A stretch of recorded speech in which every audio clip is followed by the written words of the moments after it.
नमस्कार, मेरा नाम है मृत्युंजय और आप देख रहे हैं अमर उजाला। हमारे साथ इस वक्त मौजूद हैं विवेकानंद शुक्ला जी, जो कि स्टेट जीएसटी के जॉइंट कमिश्नर हैं। उनसे बात करते हैं और जानते हैं कि जीएसटी में जो बदलाव की बात सामने आई, जो रिफॉर्म्स की बात सामने आई है, उससे एमएसएमई पे क्या असर पड़ सकता है, उससे लघु जो व्यापारी हैं उन पे क्या असर पड़ सकता है, आम जनता पे क्या असर पड़ सकता है। विवेकानंद जी, पहली बात तो बहुत-बहुत स्वागत है आपका और बहुत-बहुत धन्यवाद आपने समय दिया। पहला सवाल यही है कि जो जीएसटी में रिफॉर्म्स हुए हैं, पहली बात तो रिफॉर्म्स की ज़रूरत ऐसा क्यों लगा इस वक़्त की होनी चाहिए? और जो उपभोक्ता है और जो व्यापारी है, उन दोनों पे इसका क्या असर पड़ सकता है? एक्चुअली क्या हुआ था जब जीएसटी लगा था 2017 में। तो जो जीएसटी रेट डिसाइड हुआ था वो बड़ा रिसर्च करके नहीं हुआ था। वो इसलिए डिसाइड हुआ था कि पहले जो वैट चल रहा था, एक्साइज ड्यूटी थी, उसको लेके रेवेन्यू न्यूट्रल रेट डिसाइड हो गया। उसमें रिसर्च नहीं हुआ था कि डिमांड और सप्लाई या उपभोक्ताओं का। अभी क्या हुआ, 7 साल के बाद हम इस स्थिति में हुए हैं कि हम रिसर्च कर लें कि किन सामानों की उपयोगिता कितनी है, कंजम्पशन कहाँ है, किस इकोनॉमिक स्टेटा के लोगों द्वारा वो कंज्यूम किया जा रहा है। तो 1.5 साल से हमारी एक कमेटी बनी थी कैबिनेट मिनिस्टर के अंतर्गत। उसने डिसाइड किया कि नहीं, रेट ऑफ टैक्स ऐसे करने चाहिए, कम किसी का कम किया, किसी का ज़्यादा किया, लेकिन मैक्सिमम कम किया गया है। अब आपने ये पूछा कि एमएसएमईज पे क्या प्रभाव पड़ेगा, तो नेचुरली आपको पता है कि एमएसएमईज के मैक्सिमम प्रोडक्शन मिडिल क्लास या अपर मिडिल क्लास तक के होते हैं, जो कंज्यूम किया जाता है। तो और आपको ये पता है कि जीएसटी क्या है, ईज ऑफ डूइंग बिजनेस है। ईज ऑफ डूइंग बिजनेस में कि अगर आप कुछ माल खरीद के फिर बनाते हैं, तो इनपुट अगर आपको कम रेट में मिलेगा, कम रेट ऑफ टैक्स में मिलेगा, तो आसानी से आप खरीद लेंगे।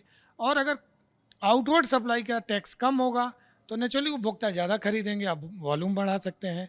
तो मुझे लगता है कि ये जो 2.0 रिफॉर्म हुआ है, ये एमएसएमईज को ध्यान में रखते हुए भी हुआ है कि कम से कम रेट ऑफ टैक्स का बर्डन पड़े, जिससे कंजम्पशन बढ़े, या जो माल वो खरीदते हैं उसका इनपुट आसानी से मिल जाए। 22 सितंबर से एक आम आदमी वाला सवाल जो हमारे दर्शक हैं, वो सब यही सोच रहे होंगे कि 22 सितंबर से ऐसा क्या बदल जाएगा नई जीएसटी आने के बाद, जीएसटी 2.0 लागू होने के बाद किस तरह से उन्हें प्रत्यक्ष और अप्रत्यक्ष लाभ मिलेगा? इसमें ऐसा कह सकते हैं, जैसे जिस पे कम हो गया, जैसे गाड़ियां पहले ही वो घोषित कर रही हैं, अन्य अन्य जो प्रोडक्ट्स हैं, कंज्यूमर प्रोडक्ट्स हैं, एफएमसीज प्रोडक्ट्स हैं, उसमें ये आ रहा है इंस्ट्रक्शन कि आप पुराना रेट नया रेट करके बताएंगे, ताकि पीछे जब 2017 में रेट ऑफ टैक्स कम हुआ था, तो हमारी प्रॉफिट कस्टमर को नहीं जा पाया। इस बार सरकार भी विजिलेंट है, पूरे विभाग विजिलेंट है कि जो हमने रेट ऑफ टैक्स कम करा है उसका प्रॉफिट सीधे कस्टमर के पास जाए।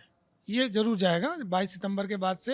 जो आएगा आपका रेट लिस्ट, उसमें अंतर आएगा। और आखिरी सवाल कि लगातार हम जैसे अभी कार्यक्रम में भी ज़िक्र हुआ कि ट्रंप के मूड का कोई भरोसा नहीं है। तो हम अंदर जीएसटी की तो बात कर रहे हैं, टैरिफ की भी बात कर रहे हैं, इकोनॉमिक की बात कर रहे हैं, अपनी अर्थव्यवस्था की बात कर रहे हैं।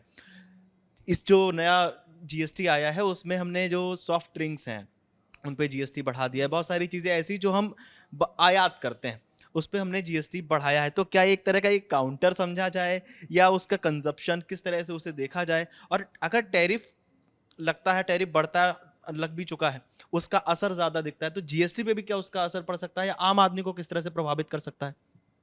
एक्चुअली ये सोचना नहीं चाहिए कि कोई लिंक नहीं है टैरिफ के बढ़ने से और ये 2.0 रिफॉर्म आने से। 2.0 रिफॉर्म ऑलरेडी 1.5 साल से चल रहा था। वो संजोग है कि इस समय आया। और जैसा आपने कहा कि टैरिफ जो बढ़ा है, तो नेचुरली वो इम्पोर्टेड जो मतलब हम तो एक्सपोर्ट करते हैं, एक्सपोर्ट में उन्होंने टैरिफ बढ़ाया है। तो हमारा अगर अमेरिका को देखा जाए, यूएसए को लगभग टोटल अगर एक्सपोर्ट देखा जाए उसका 2% शायद एक्सपोर्ट होता है वहाँ। तो उस पर तो ज़रूर फर्क पड़ेगा। उसके लिए अभी जैसे एमएसएमईज में हो रहा था कि जो एक्सपोर्ट में 40% का कंट्रीब्यूशन है, तो नए मार्केट तलाशें। ग्लोबल साउथ की बात हो रही है कि ग्लोबल साउथ के मार्केट देखें, या अन्य हम ही लोगों ने ये सोचें कि भाई हम नेशनल जो मेक इन इंडिया वही खरीदेंगे, तो उनको एक बाज़ार मिल जाएगा जिनका एक्सपोर्ट थोड़ा सा टफ होता जा रहा है। दूसरा आपने कहा कि कोल्ड ड्रिंक ऐसा है, नहीं, हमारे यहाँ एक सिन गुड्स हैं जिस पे हेल्थ पे प्रभाव पड़ता है, जैसे गुटखा हो गया, टोबैको हो गया, सिगरेट हो गया, या आपका कोल्ड ड्रिंक को उसी में माना जाता है सिन गुड्स। उस पे 40% बढ़ाया गया है। ऐसा कोई कोरिलेशन नहीं है, वो मात्र कोइंसिडेंस है कि टैरिफ भी बढ़ा और ये भी बढ़ा। कोई बहुत बहुत धन्यवाद सर। ठीक है, थैंक यू। बहुत बहुत धन्यवाद। आप सुन रहे थे विवेकानंद शुक्ला जी को। आप लोगों को क्या लगता है हमें कमेंट करके ज़रूर बताएं और देश और दुनिया की तमाम बड़ी खबरें जानने के लिए देखते रहिए अमर उजाला। अगर आप ये वीडियो YouTube पर देख रहे हैं तो हमारे चैनल को सब्सक्राइब कर बेल आइकन दबाएं और Facebook पर देख रहे हैं तो हमारे पेज को लाइक करें।